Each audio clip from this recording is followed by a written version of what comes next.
Okay, so 1957, you finally become a resident of Los Angeles. Oh dear, after I couldn't believe that I was moving out here.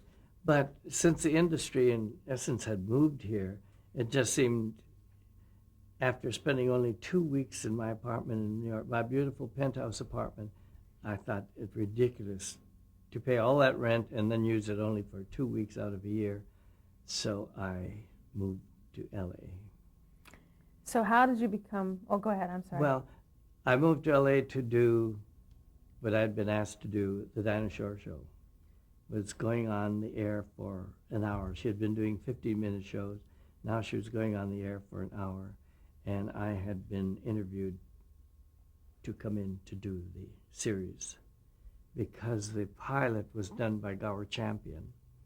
And he was going off to do a Broadway show, and they needed somebody else. So I was that somebody else.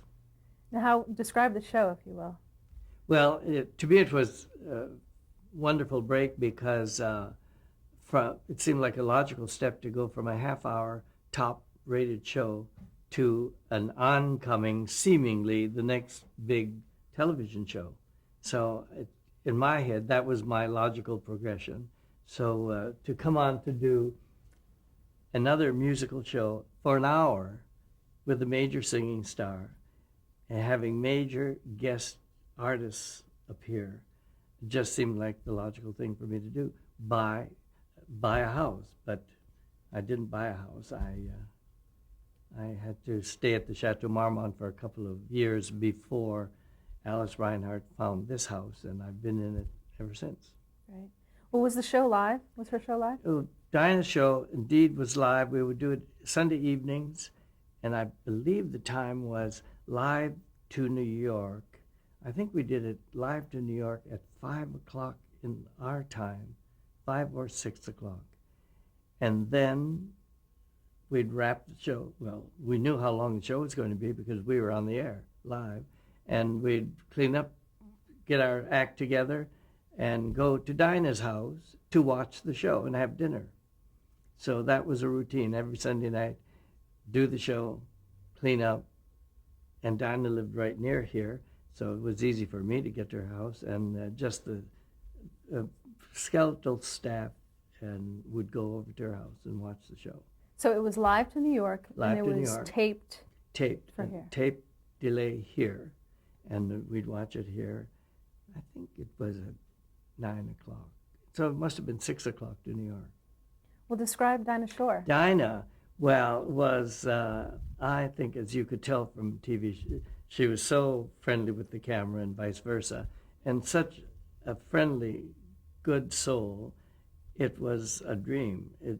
After having left all the wonderful people from the hit parade, to come into another very amicable atmosphere was a godsend. Just one. Dinah was wonderful with me, wonderful with her guests, wonderful with the staff. She'd cook for us, and at NBC she had a little kitchen, and we'd say, God forbid, not another one of Dinah's lunches. She'd say, well, let's eat in. It was always sausage and eggs. Oh, Dinah, we love you, but really. She was good about it, though. She'd laugh about it. And she was a good rehearser, very professional. She didn't shirk her rehearsals anytime. Dinah, we're ready for you. Come in. Off she'd go. Unless she was at a wardrobe fitting or something. But otherwise, she was very attentive to her guests and to all of us and our needs, as well as hers. But because of that, everybody was so willing to serve her that we had a wonderful time with her. What could you choreograph for her? I mean, well, strangely enough, Dinah was a good mover. She wasn't a dancer. And I always worked within her limitations, even when we had Shirley MacLaine on as a guest, and I said, I would like to do a dance number with you and Shirley MacLaine. And she balked at that. Yeah, but Shirley's a dancer. I'm not a dancer. When I said, but I'll do a staged vocal type dance, like, how about Ball and Jack, with you, both of you singing and dancing it. And we did, and I staged it and worked it out, and Dinah worked like a Trojan. She really rehearsed. Shirley, of course, it came very easy. It came easy to Dinah, but took a little bit more, but willing. She worked and worked on it. We did it one evening on the show, and they stopped the show. Dinah was thrilled. You could just see it. She just was. It was not the applause track. We didn't have that going. Just audience reaction, audience applause to the two of them. Ball in the jack, whack. And when they did it, wham, they had them. Oh, Dinah just was glowing, and Shirley was so happy. And then after the show, Dinah said, imagine, we stopped the show, and I, with a dance number, and I was dancing. She loved it. Stories like that go on and all with Dinah, with all the different celebrities we had with her. So it was a wonderful 5 years with Dinah. Mm-hmm. Where was the show actually? The shows were done at NBC, Studio 4 at NBC. And our rehearsal, she had her own private rehearsal halls because it was a big hit, and with the hours we'd spent, we couldn't share rehearsal halls. The only rehearsal hall we shared was the run-through day. We all had to be in at the same time, so we used the one of the 2 or 4 rehearsal halls at NBC, but nearby. Mm-hmm. Well, how did this new studio, your place of work now, compare to where you'd been in New York? Well, New York, I didn't mind at all because we were in 8H at NBC. You know, that's not a chicken thing building. So from my place, riding down, taxiing down to the RCA building, which is now Sony, no, GE has that building. Oh, what a shame. To me, it's the RCA building.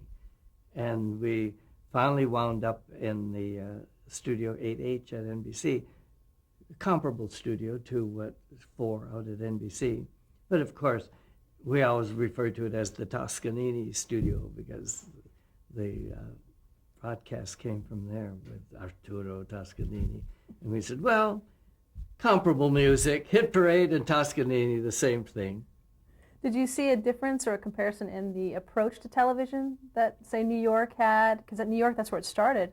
Yeah. And here you were out in Los Angeles. Was there a difference in the approach to it? Technically not. I found really no difference maybe a little difference in the attitude of the people. Seemed just generally friendlier. But then I lived with that in New York, so that was fine to me too. But out here, just out on the tentacles, you could feel sometimes they were so friendly, I thought they were making fun of New Yorkers. At that time, I was a New Yorker, that I would kind of tweak them back. But no, they were genuine. They were nice. But today, they're up to the New York tempo. Mm-hmm. Well, Bob Banner, he was a producer. Bob Banner was the producer, and it was Bob who called me in to, in a sense, to be interviewed. And I was just coming hot off the Hit Parade. I'll tell this anyway. I sit with Bob Banner, Bob on one side of the desk, me on the other, when he told me about viewing my work on the Hit Parade, and it seems like it's exactly what we're going to be doing on the Dinah Shore Show. Many different interpretations of musical numbers and so forth, Dinah included and so on. And I said, fine, I think I can handle that. He said, well, of course, you know, Dinah does a 15-minute show.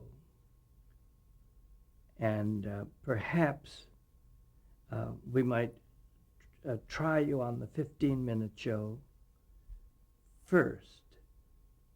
Well, I just sat stony-faced looking at him when I said, in other words, you've called me in to audition for the 15-minute show. And of course, in my head here, I had just left New York, left one of the top shows on television to come out here, and now I'm being told that I'm going to I don't have the job, I'm going to audition on Dinah's 15-minute show. I don't know what did it, but I just stood up and I said, I auditioned for no one, and I left. I went back to the Chateau Marmont and I said, I think I just screwed up. I think I don't have the job. And I don't know how long, a day or so later, I get a call that said, auditions for the hour show, not auditions, but rehearsals for the hour show, or pre-production for the hour show starts on Monday. Can you make it? I said, I'll be there. So I guess I did the right thing. Obviously, yeah. I just felt, coming from a top show, I really was not in the mood to test the waters on a 15-minute show. I said, that's a step backward for me. I don't know backward. I want to go up this way. So I did the hour show. Then when she had to go on the road, commitment guaranteed that she had to go on the road to do some of these 15-minute shows, he said, would you do those? I said, well, sure. Well, that's all right. I can do both, but I don't want to do. So it was all cleared up. Well, you mentioned production for, you're now doing an hour program Mm-hmm. as opposed to a half hour. What did that mean for you in terms of production and preparing for a show? I think it was the same amount of work because in essence we had 12 guys who were or 13 guys who were a baker's dozen, and they were the singers and dancers that were with Dinah as her backup vocal group, and I had to stage everything that they did, including Dinah in them. And then if we wanted dance numbers, we would hire dancers for the week to make that production number work, unlike the hit parade where I had a steady group of dancers. And so that meant changing ideas of staging, whether they were Dinah and the guys or Dinah and a star plus dancers and the guys. So all the ideas would have to be challenged and met with different casts each show. And with the Ball and the Jack with Dinah, with just the two of them, Dinah and Shirley. So who were some of the directors that you worked with on that show? Mostly with Bob Banner did most of them. Then I think Ted Asher did several. And I'm not sure if Dean Whitmore did some of them too. But Bob Banner was there for quite a while. Mm-hmm. And of course we worked with just everybody in the business. From one interesting one was Barbra Streisand was a guest when she was doing I Can Get It For You Wholesale on Broadway. Dinah wanted to promote and introduce to the television audience up and coming, she thought, stars, and one of them was Barbara. And the other was Georgia Brown from Oliver, and another guy, I can't remember his name, but in rehearsal, of course, Barbara, it was her thrift shop days. And Barbara would always come in looking like a homeless person with all of her 50-cent clothing from thrift shops, something we or Dinah especially didn't understand. And a talent like this, looking and dressing like that. So we did a dress rehearsal, and what Barbara wore, thinking it was an acceptable Sunday evening family show, it was really something she got out of a grab bag somewhere. And Dinah said, I just don't think I can endorse her looking like that. You know, the audience doesn't understand that. So Barbara complied and wore one of Dinah's gowns. I remember it was an orange gown with a big wide belt and an orange chiffon scarf. It was too big for her. So put it on. There wasn't time for sewing it up. So we put it on, tightened the belt, and put some pins in the back. And Barbara had to go up a staircase, and I remember telling her, Barbara, don't walk up normally. Sidestep your way up. Don't turn your back ever toward camera. And then somebody had a tape of it, and they showed it for me. And I didn't remember this, but she did an interesting thing. At a point when she thought she was turning her back a little bit too much and they might see the back of the dress, she flipped that chiffon scarf in the air, and it kind of distracted you from all of that. And she made the curve to the, I said, great, that's great. She knew what she was doing. And of course, looking the way she didn't matter. When she sang in the rehearsal, she absolutely just destroyed everybody. And everybody in the audience that day, because nobody up here really heard of Barbara. You had to have gone to New York to see, I can get it for you wholesale. Of course, the rest is untouchable. Now, who was the costume designer for the show? Bob Carlton, magnificent. Bob took nothing and made just the world out of it and dressed Dinah supremely. She had some Hollywood designers for Travis Banton was one of them, big film names. And I forgot how Bob came into it or who said, look at this guy, look at this guy. And he did a couple gowns and then was on permanently. He's left us a short time ago, but gosh, he could make a gown. Wonderful designer. Yeah, Dinah looked great on the show. Was this the first show that you had actually hired an assistant choreographer? Well, that's strange, because that was a major change coming from New York to the West Coast. In New York, we didn't know from assistants. A lot of people had assistants, but in television, since it was new, I didn't have an assistant. I did it. I did my cleanup. I staged the numbers and dreamed them up and did the steps, staged them, did everything. But then when you come out here and they suddenly hear, and who would you like as your assistant? I said, what? So I had an assistant, Dick Beard, who is still around and still helps me whenever I need that when I'm choreographing something. And at one time, Tom Hansen, who is now a leading choreographer, also assisted me. But that was a great change for me to have an assistant in California. Well, what would Dick do to help you? Well, and Dick Beard would be with me when I would lay the groundwork for whatever we were going to do. He'd be at pre-production choreography. In the rehearsal, I was just Dick and I and the pianist, and I'd lay out steps, and then I'd say, you do this and I'll do this. I'll be the girl, you'd be the guy. Then she should be doing this, they're doing that. And we'd work things out, and then we'd try it. And I said, that feels good. How does that work for you?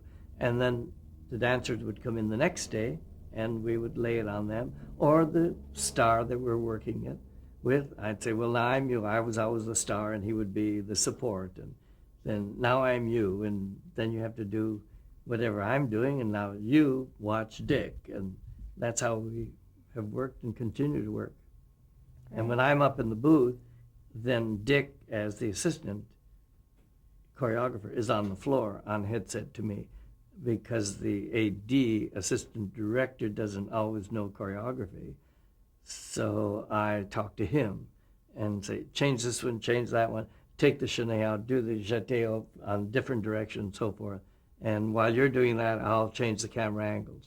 So we work that way. Oh, so how much did you actually have to work out while the show was going on? I mean, did you have to be on it? Oh, no, if they were not coming up to snuff with their performances, he's always in the wings right there, talking to them, more energy, stay with the performance.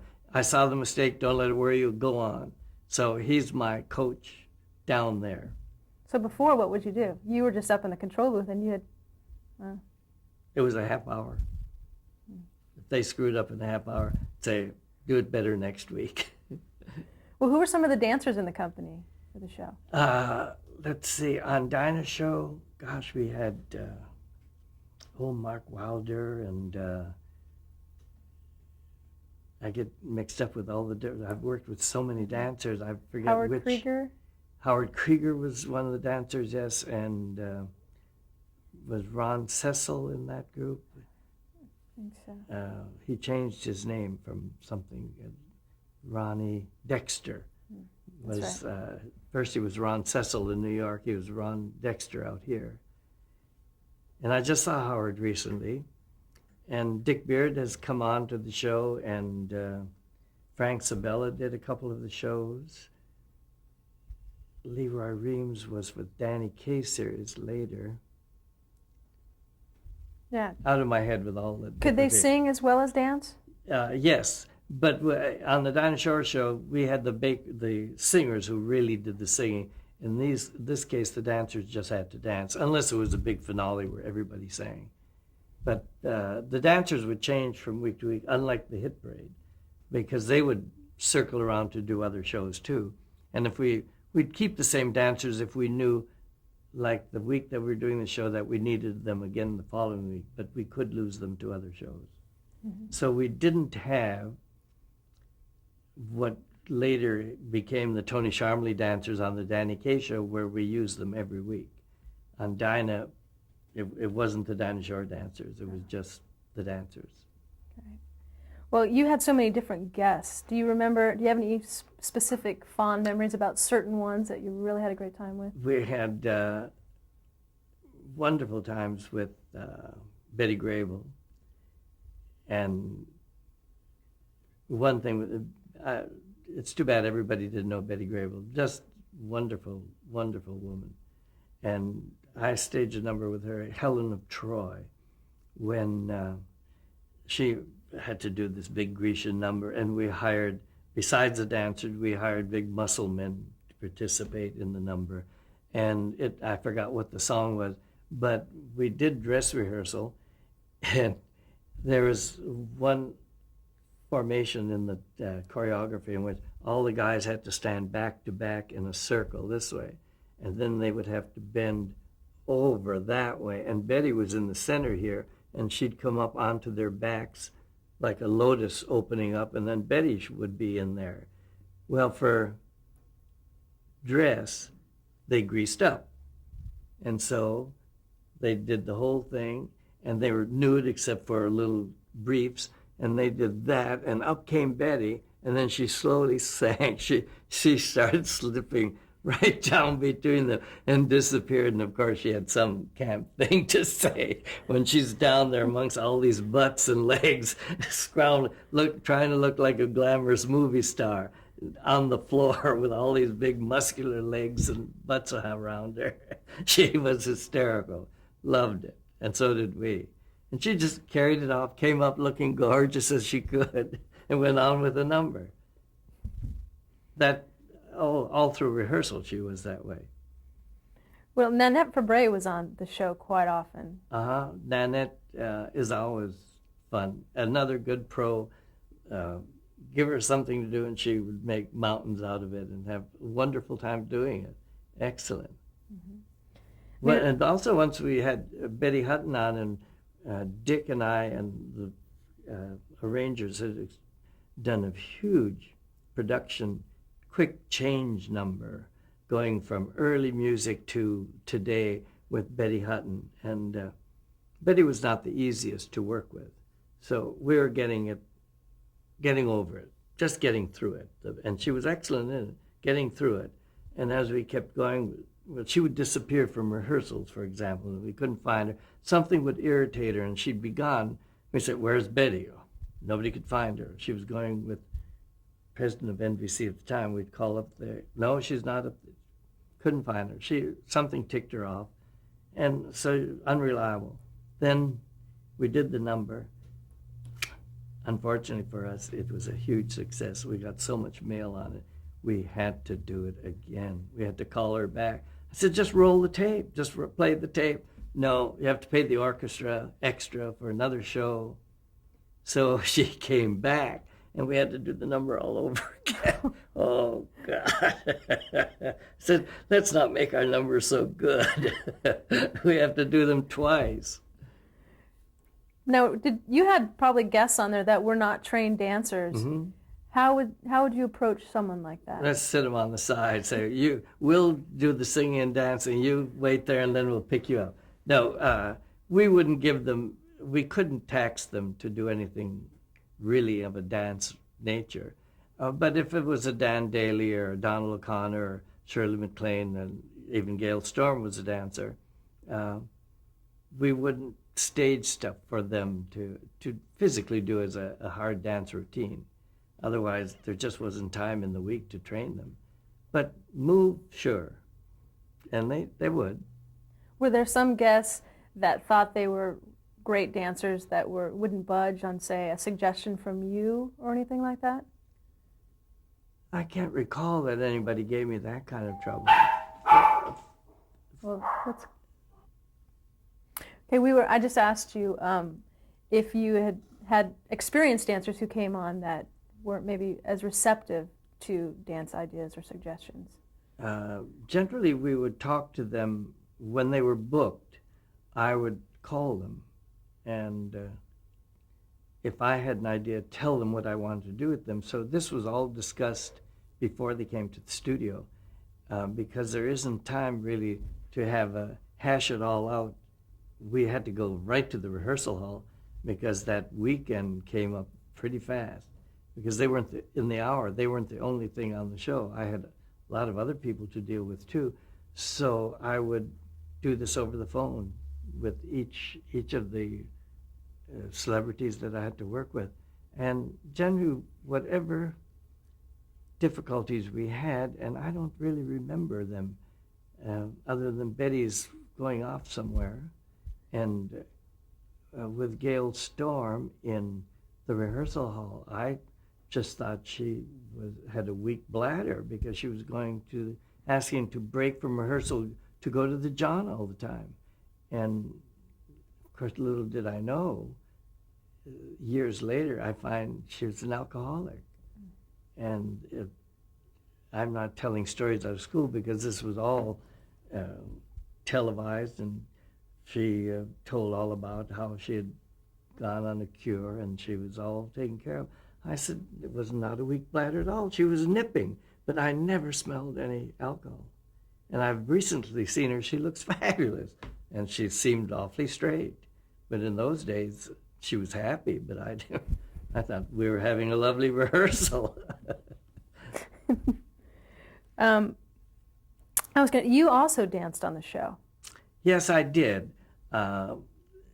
Several times and also my assistant, Dick Beard, danced several times.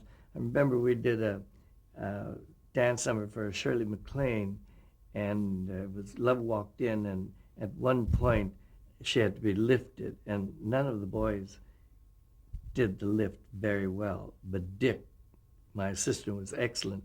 So he got into costume and danced out on stage just in time to do the lift, put her down, and make an exit. And we all got a kick out of that. Dick's one appearance, out he goes after the lift. And he did the lift very well and flies out. But I performed a couple times because different ideas happened. And at Christmas time, what are we going to do? So I came into one of our production meetings and I said, Dinah, I have an idea. Just struck me. And I thought of a question about why not let's do a dance that springs from this idea. A little boy is sitting on his grandpa's knee, and the little boy says, Grandpa asks, if the Santa comes down the chimney, how come he doesn't get dirty? Because we've never seen a dirty Santa Claus. And Grandpa says, well, Santa Claus has two little chimney sweeps named Cinders and Ashes, and they precede him, and they clean out every chimney before Santa goes down. And I said, Dinah, those two little chimney sweeps are you and me. And I'm going to show, oh, what an adorable little story. Oh, I love that. That'll be such a cute little Christmas story. So we did it in chroma key. And we had experimented so many years with chroma key, and I was in on the tests for chroma key, staging stuff for the chroma key tests. So I said, we don't even need a set. We need a few chimneys and a blue drop and a blue floor.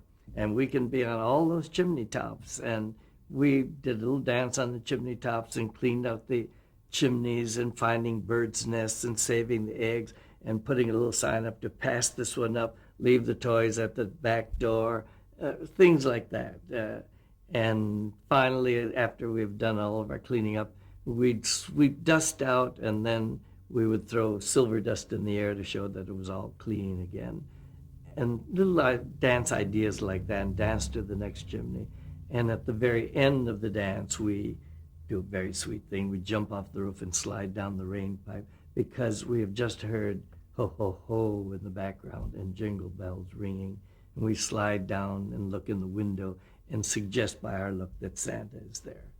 Right. And the mail that came in. I'm going to stop right here. I'm Mhm. sorry.